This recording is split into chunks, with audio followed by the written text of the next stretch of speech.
मेरे 2 shoot lock हो चुके थे और उनका एडवांस आना था, उन्होंने बैकआउट कर दिया। मैं अपना शूट छोड़कर मैं भागा हूँ क्योंकि अंदर से इनसिक्योरिटी और ये डर क्या हो रहा है।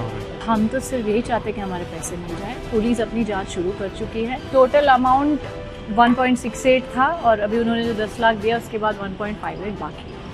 एक चीज़ और कुणाल, मुझे आप जानना चाहेंगे, आपने कहा कि मेरा काम छिन गया, बहुत सारे जगह से क्या असर पड़ा, मतलब इस केस की वजह से क्या करियर पर इफेक्ट पड़ गया? ऑफ कोर्स करियर पे इफेक्ट ये पड़ा कि जो चीज़ें जब मैं गोवा में जब तक था तब तक मेरे को फ़ोन्स भी आ रहे थे, कॉल्स आ रहे थे और मैं शूट भी कर रहा था। मैं अपनी शूटिंग छोड़कर 30th मई को मैं लास्ट बता सकता हूँ, नहीं वो CID तो उसके बाद हुआ था, जून के मिड में हुआ था। मैं अपना शूट छोड़कर मैं भागा हूँ क्योंकि अंदर से इनसिक्योरिटी और ये डर क्या हो रहा है। फिर उसके बाद में जो मैंने शो किया था मई में सन टीवी का था, जो भी ऑन एयर भी है, तो उसके लिए भी मुझे बोला गया था कि आपका जुलाई में होगा, बट मुझे कोई कॉल नहीं है, ना मैंने किया, क्योंकि मुझे भी एक होता है ना, आपको फालतू का एम्बैरेसमेंट होता है कि यार नहीं शायद यार, तो आप कुछ बोल ही नहीं पा रहे हो। क्यों? क्योंकि आप उस दिन का वेट कर रहे हो जब ये सारी चीज़ें सच्चाई सामने आएगी। तो अभी सच्चाई मतलब हम ये बस लेकर इसका ढिंडोरा नहीं पीट सकते, बट हमको ये है कि भाई हमारे पैसे वापस आ जाए। और काम की बात रही तो ऑफकोर्स बहुत सारी चीज़ें होती है, मेरे साथ हुआ है, मेरे साथ आपका मन करता है यार, आप कैसे आप कर पाएंगे ऑडिशन? अगर मैं आपको बोलूँगा कि आपके साथ ये हुआ है, आप कुछ कर पाएंगे? मेंटली इफेक्ट पड़ता है, आप फाइनेंशियली। मेरे दो जो शूट लॉक हो चुके थे और उनका एडवांस आना था, उन्होंने बैकआउट कर दिया और उन्होंने कहा मेरे मैनेजर को कि पहले आप ये नाम क्लियर करवाइए मैम का, क्योंकि प्रोड्यूसर अभी नहीं करना चाहते उनके साथ काम।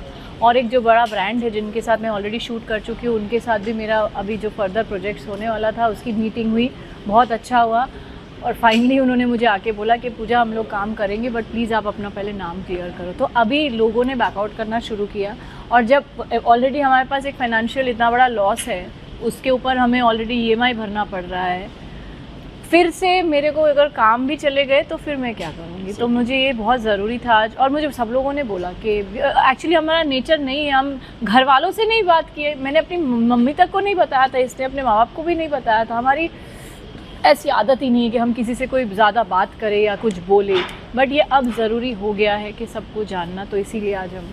ओके, लास्टली केस 16 तारीख को दर्ज हुआ है, अब तक जांच कहाँ तक पहुँची है? पुलिस की तरफ से क्या कुछ कहा जा रहा है और आप चाहते क्या हैं? आप बोलो। हम तो सिर्फ यही चाहते कि हमारे पैसे मिल जाए। पुलिस अपनी जांच शुरू कर चुकी है एंड आई एम श्योर वो पूरे ईमानदारी से इन्वेस्टिगेट करेंगे and I am thankful to Bombay police and Goa police कि उन्होंने हमारे सपोर्ट किया।